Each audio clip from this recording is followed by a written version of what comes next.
From geopolitics and diplomacy to economic shifts, migrations, tech disruptions, and the stories of our diaspora, we cover the news that shapes our global future. NDTV World, your new home for global news, is here. Rajasthan is history, culture, and much more.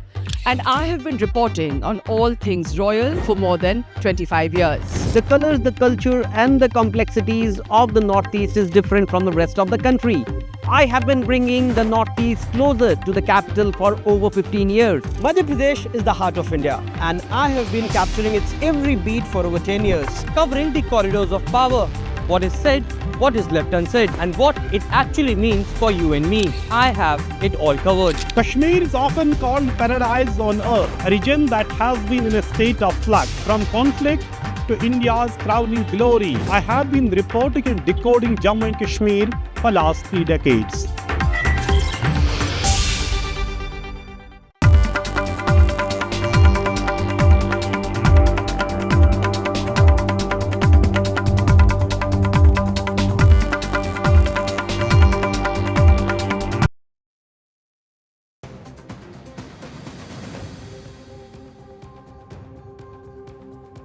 You're watching India Global. I'm Gauri Dwivedi. Let's get you the big stories that we are tracking this hour for you. First up, over 1 lakh join London's largest anti-immigration rally. Will legal immigrants face the wrath of the anti-immigrant protests? And will this become the litmus test for Starmer Sarkar? Nepal is set to hold its parliamentary polls on the 5th of March. Roads set for the transition to democracy in Kathmandu, even as questions remain as far as Bangladesh is concerned, where second university poll has been swept by radical Islamist group. What lies ahead in Dhaka, even as the treacherous road to democracy in Nepal we decode. No corn, no deal. That's the word coming in from the US.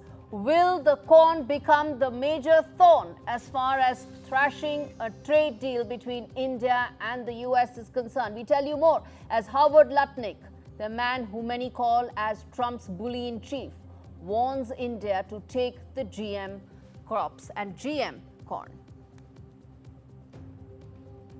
India-Pakistan Asia Cup handshake row escalates. Pakistan protests India's refusal to shake hands. Adolescents, the studio and the pit dominate Emmy Awards. Adolescents is Owen Cooper, youngest male acting winner.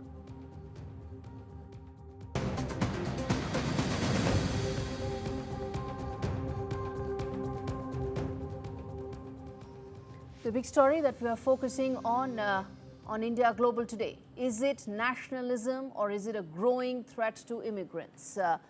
Dubbed as Britain's largest free speech festival, this and in fact, the Unite the Kingdom rally was perhaps the country's largest anti-immigrant protest in recent history. Thousands, in fact, the BBC said 1.5 lakh people had gathered by one man, far-right activist Tommy Robinson, chanting slogans, "We want our country back," and "Send them home." That's what those chants were all about. The demonstrators also chanted crude refrains about UK Prime Minister Keir Starmer, saying "Starmer a wonker," and also shouted messages of support for Charlie Kirk, the man who was killed this week. Tommy Robinson showed his solidarity, and which is the reason why this protest came about. Elon Musk, the man who's, well, for some strange reason, isn't in the news so much these days. He also slammed the UK government, calling for the fall of the Starmer government. Immigration claims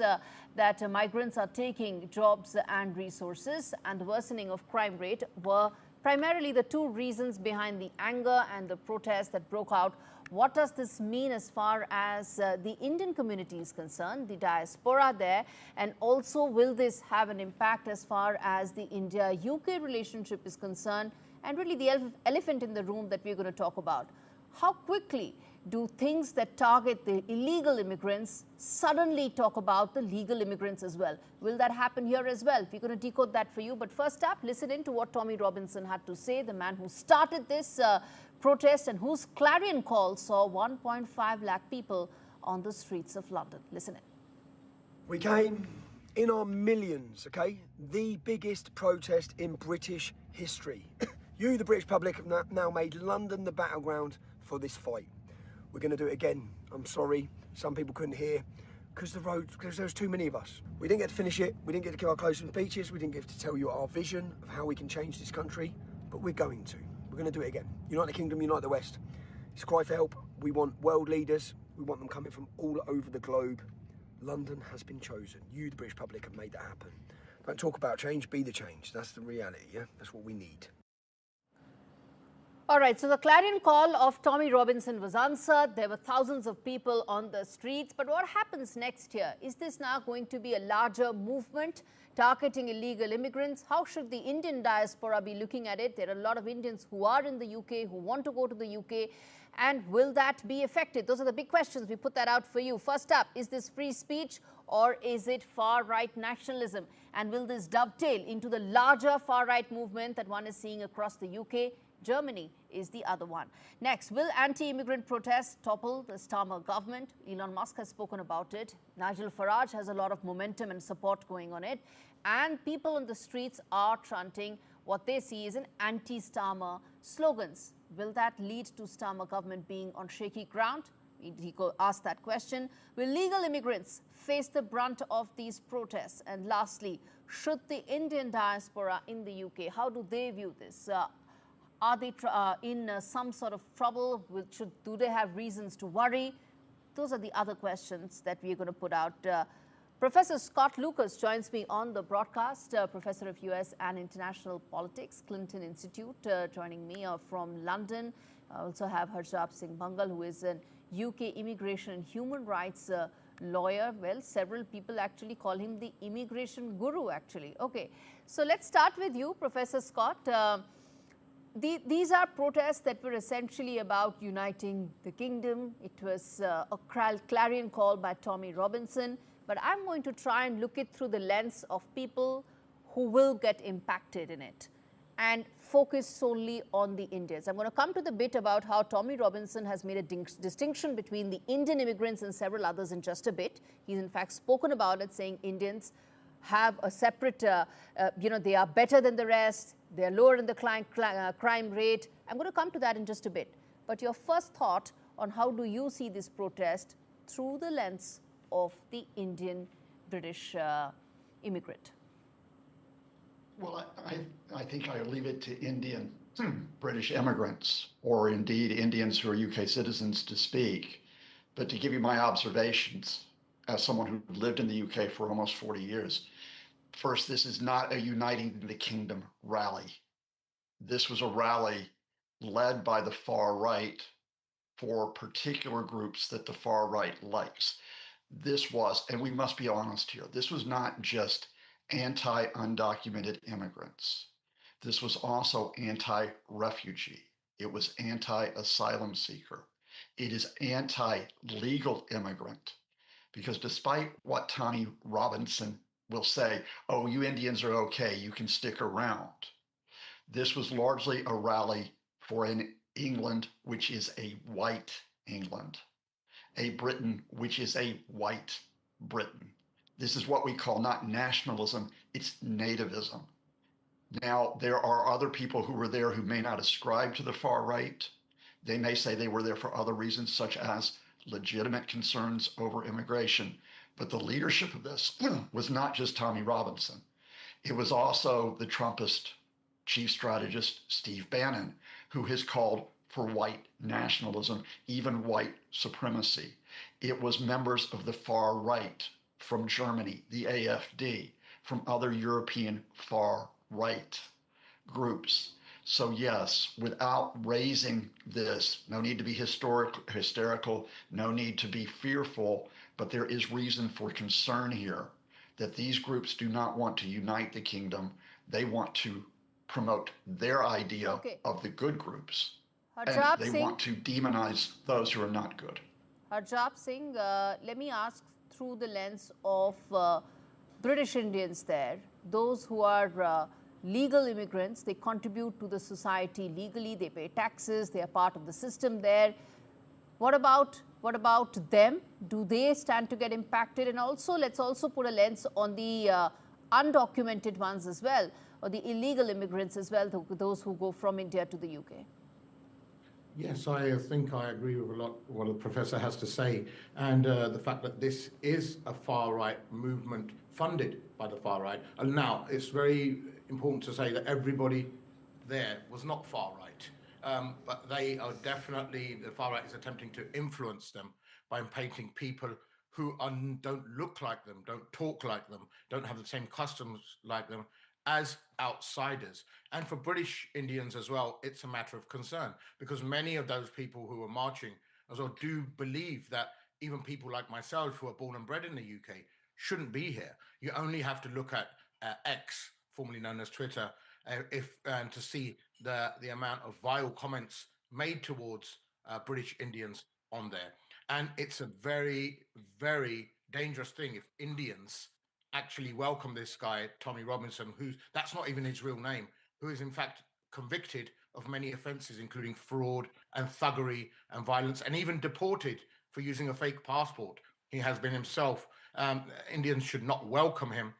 It's a result of his whipping up frenzy and Nigel Farage reform frenzy. You're not going to get any answers by bashing Tommy Robinson, right? I mean, or by delegitimizing him, because there are 1.5 lakh people on the streets who are answering his clarion call. Let's now talk about how this goes from here. 1.5 lakh people is not a lot of people, considering when you stop the Iraq war rally, there was 1 million people on the street. So I think that's very important to have. How we go from here is we have to influence governments, and we have to out these people and show what the real agenda of these organizations is.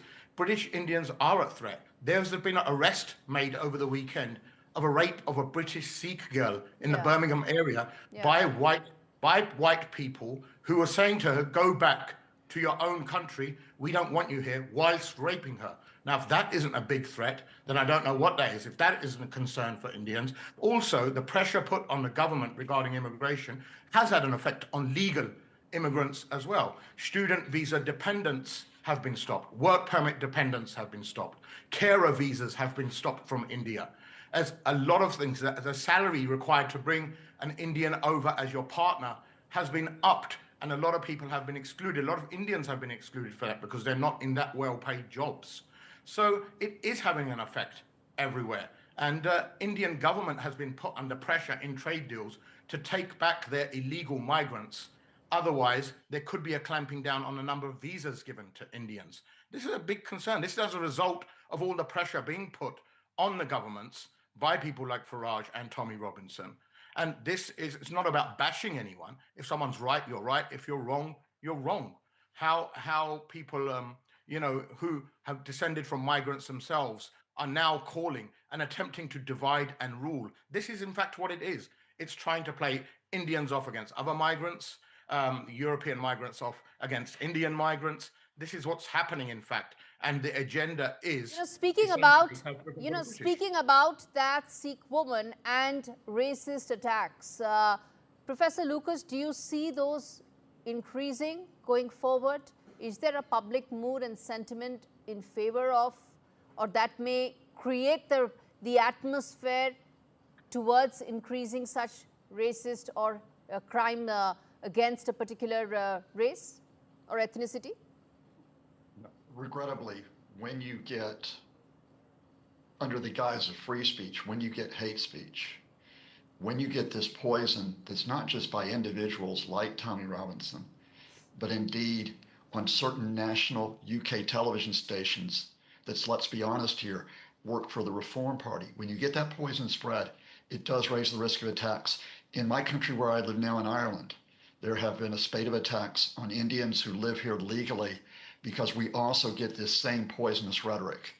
And so my fear is that without a dignified, responsible pushback on this, you wind up having further division and, yes, further violence. And again, speaking, with my colleague who put this very, very well, this starts with a dignified, responsible call for action by the government, not to call Britain an island of strangers, but to talk about the contributions of all groups, including immigrants, to the United Kingdom.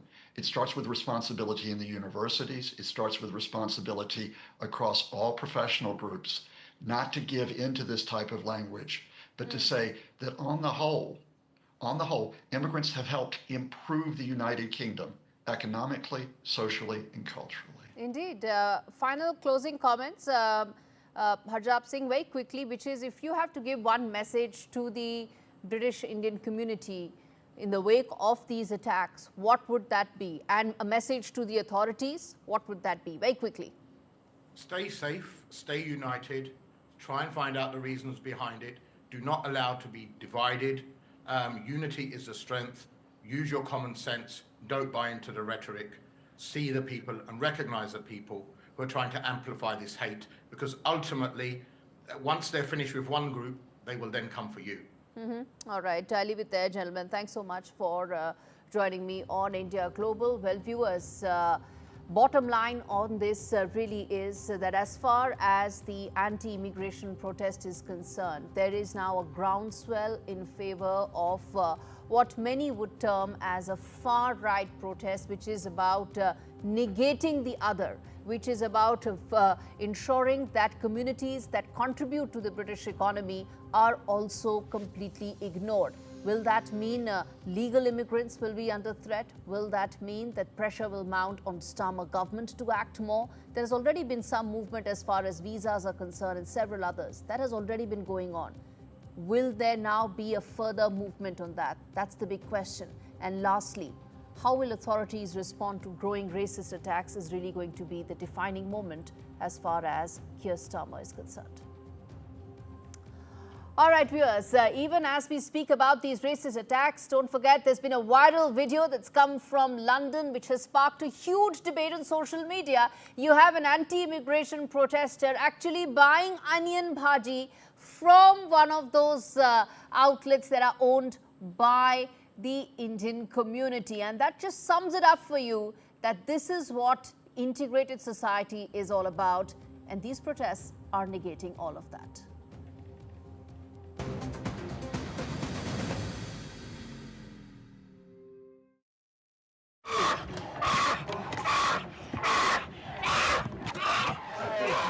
This baby bear is terrified, torn from her mother's paws at a tender age.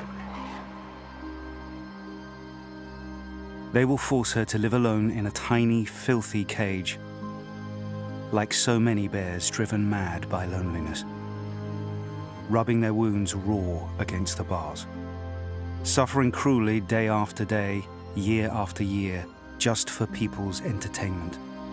Four Paws found little Potap crammed into a tiny, squalid cage. He'd been there for almost 9 years, lonely and isolated. There are so many more young bears who need your help. Please call 0800 038 0496 or text BEAR5 to 70800 to give £3 a month via your mobile phone. Every month, your £3 could help us free more bears. Help give bears the veterinary care they need and help them live happy, healthy lives in the freedom of our natural sanctuaries. Please call 0800 038 0496 or text BEAR5 to 70800 to give £3 a month via your mobile phone and help Four Paws free bears from agonising torture. Please, don't leave these bears to suffer for a single day more. Unexpected expense? Drafty's got your back. Borrowing £100 for a month costs less than £6. Apply at drafty.co.uk. It was so painful to watch. I sat there and I held her hand. She just went.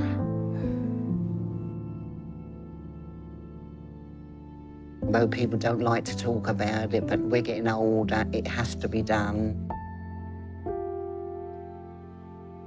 Yeah, you got to have that conversation about wills. Start to think about, well, what would I do? Where would I want to leave things? Give more end-of-life care. Search Marie Curie Will Talk to get your free will guide. With Post Office Over 50s life cover, enjoy peace of mind knowing your family will receive a guaranteed payout when you're gone. UK resident 50 to 80, you're guaranteed acceptance. No health checks and from just £1.15 a week. Plus free 24/7 GP access with the health and wellbeing benefit. Purchase and receive a £125 gift card for amazon.co.uk, Tesco or M&S. Call Post Office on 0800 171 2211.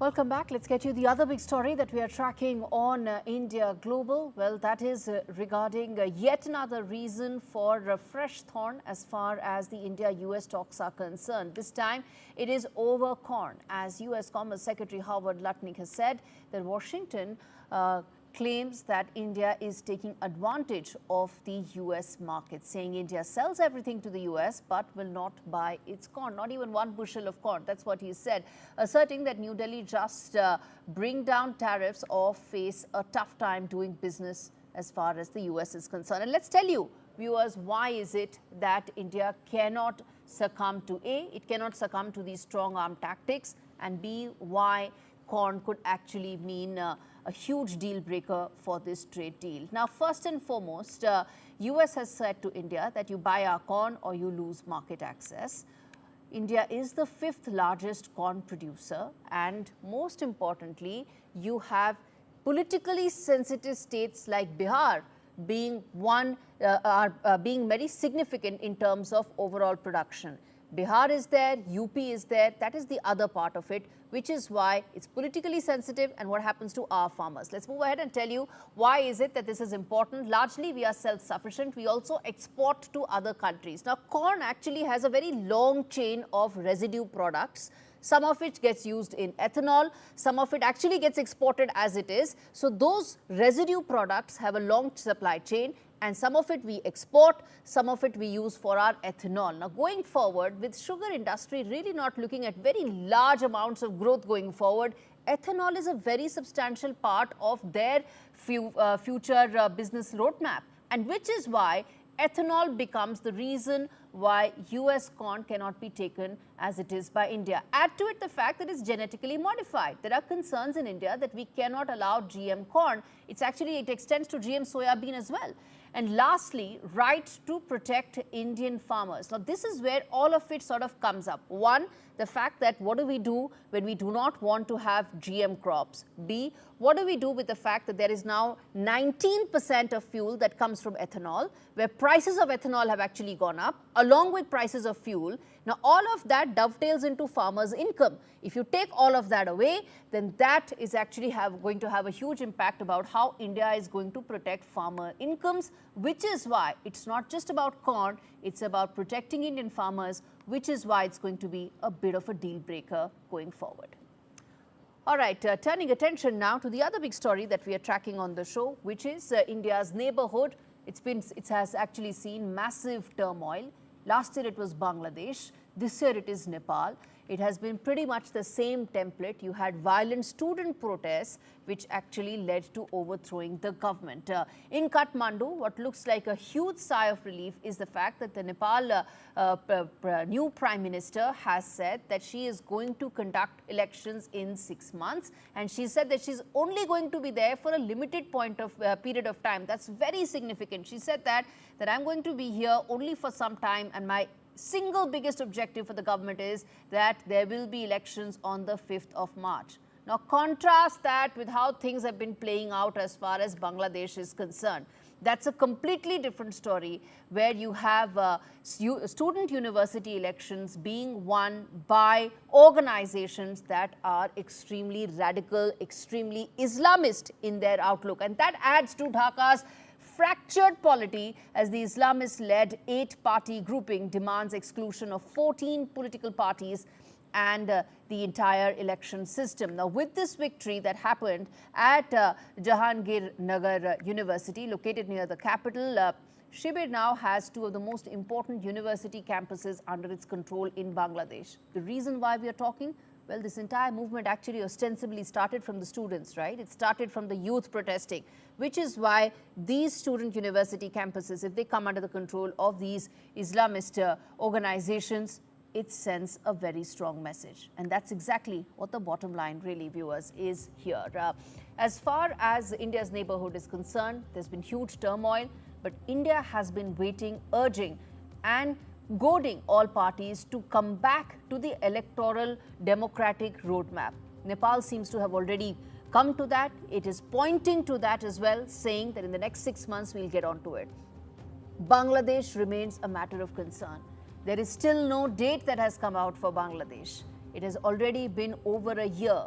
Till now, we are waiting for when that date for the election will be and when that entire process will take place. The fact that these university campuses are becoming hotbed for radical Islamist thought is another reason for New Delhi to be very cautious going forward as far as a volatile neighborhood is concerned.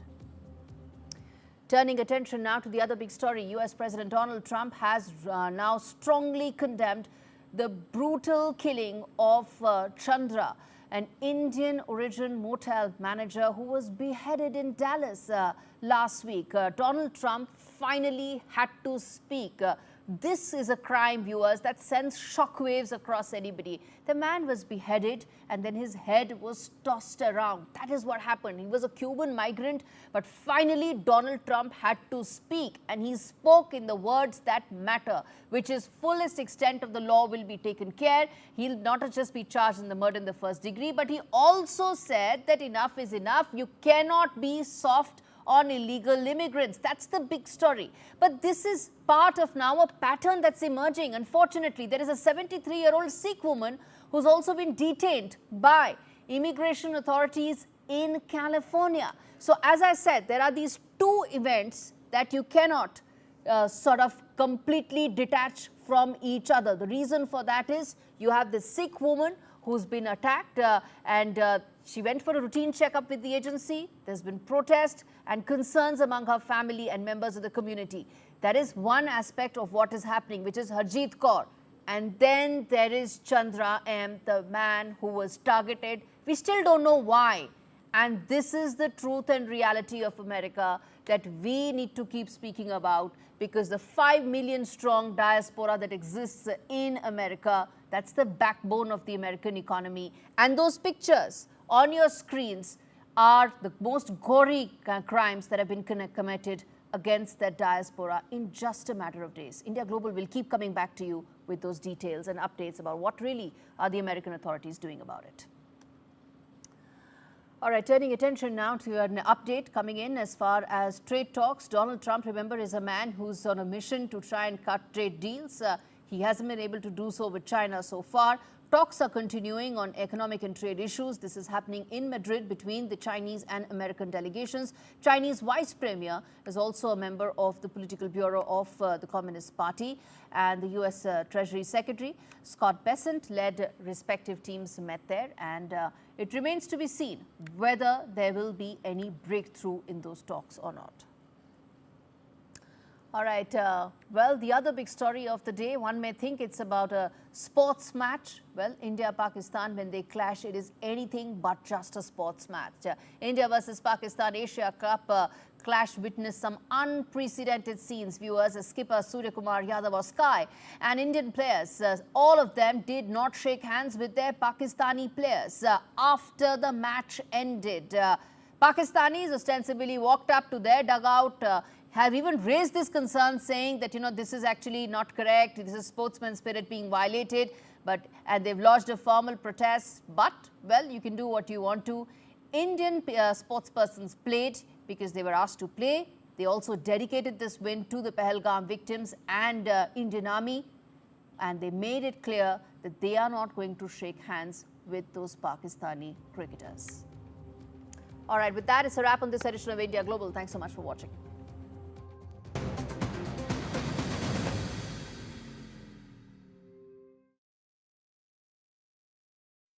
No child should suffer the torture of trachoma, but so many are in pain right now.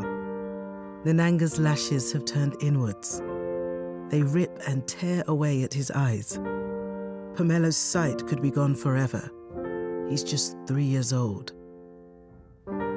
Kofanga screams for his mother. His eyes are so infected that he can't even see her. For so many children in the world's poorest countries, trachoma is torture. It's a painful infection often spread by flies, and it's destroying children's eyesight. But it could be stopped if you help today. By calling 0800 038 4926 and giving £1 a week to Sightsavers, you can help make sure children get the treatment they desperately need. You'll help us bring them the medicines and the care that can treat infections. And that means you'll be helping to save children from the torture of trachoma and a life of blindness. Please help us reach them. Call 0800 038 4926. Text C13 to 82727 or go online and give just £1 a week now. Because we need you to help save the sight of children like Nananga. We need you to help save them from the torture of trachoma.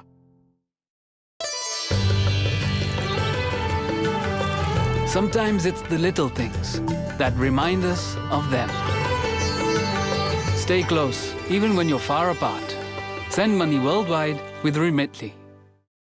Time to go to sleep now. I can't sleep without Bunny. Where is Bunny? Downstairs with Grandma. Is he? I'll better go and get him then, hadn't I? For 50 years, Stana has been helping people continue to enjoy life upstairs. And with stair lifts fitted in less than a day, you can carry on just as normal. But Bunny can't sleep without Teddy. Contact Stana now. Stana, enjoy the life upstairs.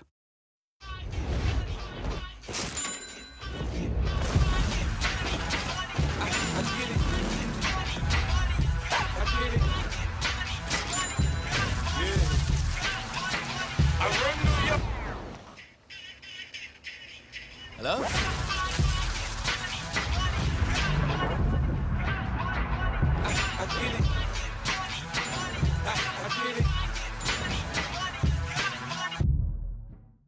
Everything costs a fortune. Everything except my Libara mobile plan. Great signal, fast data, and no need to remortgage the manor. Libara, the smarter mobile network. This is an important message for people living with diabetes from people living with diabetes. When I was experiencing the symptoms of diabetes, I didn't know what was going on. You go on the internet and it's full of horror stories. I didn't understand about carbs, I didn't understand about blood glucose levels. That's why the support I get as a Diabetes UK member is so important. You can become a Diabetes UK member for just £3 a month. When you do, you'll receive a practical guide specific to your type of diabetes and a copy of Balance magazine 4 times a year. Plus, you'll help support research that could lead to better treatments for all types of diabetes. As members, we're all working it out together. Call 0800 144 5410 or go online to become a Diabetes UK member for just £3 a month. Join us now because membership can help you learn to live better with diabetes. It feels good knowing that your future's in hand. Evlo can offer you a loan from £1,000 to £15,000. Get your conditional decision in minutes. I like making sure I've got all the right tools for the job. And now that I'm 50, that means looking after the life I've built, protecting my lot if anything happened to me. That's why I decided to learn more about over 50s life insurance from Cover Today. They're the only over 50s life insurer with no waiting period, unlike other insurers who could make you wait up to 2 years for full cover. With Cover Today, you're fully covered from day one. And you're covered for the whole of your life. Plus, unlike other things in life, the price never goes up. Learning more couldn't be simpler. Go online or talk to their friendly UK team in just one phone call. Cover Today are the only over 50s life insurer with no waiting period and no annoying trips to the doctors either. Plus, you get your choice of a £125 gift card. Cover Today has given me genuine peace of mind. And now that's done, I can get on with something much more interesting. To find out more about Cover Today, call our friendly UK team on 0808 143 4733 or visit covertoday.co.uk. Yes, I've won £1,000! Play bingo at Tombola for free in September, where a £1,000 full house prize will be won every day. Open for fun. Auto Sergey automatically checks for ways to save on your car or home insurance. They compare the market app, the simplest way to save. This is so wild that I actually, from a dream, started a business. I don't think I could ever work for anyone else ever again.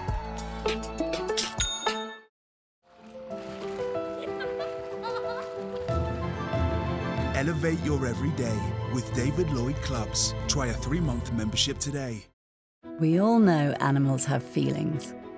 They depend on kindness, just like you and me. So imagine how they feel when they're beaten, starved, and unloved. Every minute, the RSPCA is called on to save animals in physical agony and mental torment. It's unbearable to see the pain in their eyes.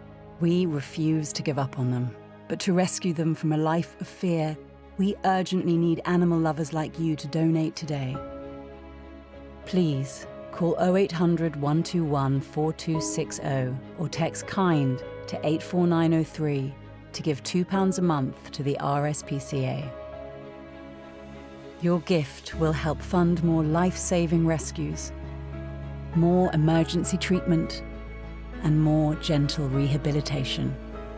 Every month, you'll be helping to keep animals free from pain and sadness, so they can find the comfort and joy they deserve. Right now, across the country, thousands are suffering deliberate harm. But together, we can show animals what kindness feels like. Together, we can rescue them. So please, call 0800 121 4260, text KIND to 84903, or visit our website to start your monthly donation today. Thank you.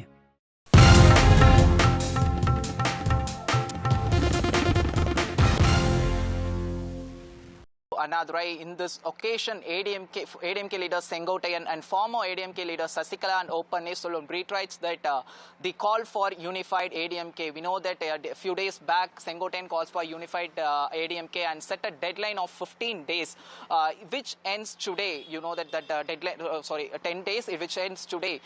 In this day, when we asked Sengotayan about what happened to unified ADMK, he said that he expressed the opinion and sentiment of cadre and people. Even the same opinion was expressed by former ADMK leader O. Panneerselvam and Sasikala also. Sasikala said that only unified ADMK can bring back MGR and Jayalalitha governance in Tamil Nadu. United ADMK would be tough, but it is the need of the hour. This is what the development around ADMK so far. நோக்கம் இயக்கம் ஒன்று பெற வேண்டும். புரட்சித்தினுடைய அவர்கள் அம்மாவுடைய ஆட்சி மனதில் வந்தபோதுதான் இந்த கருத்துக்களை 5ஆம் தேதி என்று பதிவைத்தேன். இதை பொறுத்தவரையிலும்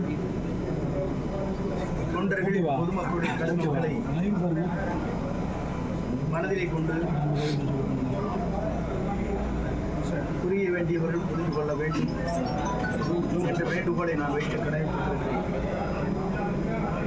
நம் இயக்கம் வலிமை பெறுவதற்கு நம் இயக்கம் 2024 வெற்றி பெறுவதற்கு எல்லோரும் உறுதுணையாக பணிகளை மேற்கொள்ள வேண்டும் என்று வேண்டுகோளை வைத்து விடைபெறுகிறேன். நன்றி. நிராகரிக்கிறதுங்கிறது பொதுவாக ரொம்ப ஈஸியான வேலை. சேர்க்கிறது அப்படிங்கிறதெல்லாம் ரொம்ப கஷ்டமான வேலை. அது டைம் எடுக்கும் சேர்க்கறது. இப்போ நாங்கள்லாம் தலைவர் மறைவுக்கு பிறகு பார்த்திங்கன்னா சேர்த்தே பழக்கப்பட்டுட்டேன் நான். அதனால் இது நிறைய பேர் இதெல்லாம் தெரிஞ்சுக்கணுங்கிறது தான் என்னுடைய ஆசை. இன்றைக்கு அண்ணாவுடைய பிறந்த நல்நாளை முன்னிட்டு பிரிந்து கிடக்கின்ற அனைத்து இந்திய அன்னார முன்னேற்ற கழகத்தினுடைய சக்திகள் அனைவரும் ஒன்று சேர்ந்தால்தான் மீண்டும் புரட்சித் தலைவர் எம்ஜிஆர் அவர்கள் எந்த நோக்கத்திற்காக இந்த இயக்கத்தை உருவாக்கினார்களோ அந்த இயக்கத்தினுடைய கொள்கைகள் கோட்பாடுகள் கீழ்த்தட்டு மக்கள் மேற்தட்டு மக்களுக்கு இணையாக தங்களுடைய வாழ்க்கை நடைமுறையை கொண்டு வந்து அந்த மக்களுக்கு சேர்த்திட வேண்டும் என்று இருவரும் தலைவர்களும் 50 ஆண்டுகால அனைத்து இந்திய அண்ணா முன்னேற்ற கழகத்தினுடைய வரலாற்றில் 30 ஆண்டு காலம் ஆளுகின்ற பொறுப்பை தமிழக மக்கள் பெற்று நாட்டு மக்களுக்கு அவருடைய நல்வாழ்விற்கு என்ன தேவையோ அதைத்தான் புரட்சித் தலைவர் எம்ஜிஆரும் புரட்சித் தலைவி மாண்புமிகு அம்மா அவர்களும் தங்களுடைய பொற்கால ஆட்சியில் தமிழக அரசிலிருந்து பெறப்படுகின்ற மாநிலத்தினுடைய சொந்த வருவாயை கொண்டு நம்முடைய மாநிலத்தினுடைய அனைத்து மக்களுக்கும் கிடைக்கச் செய்கின்ற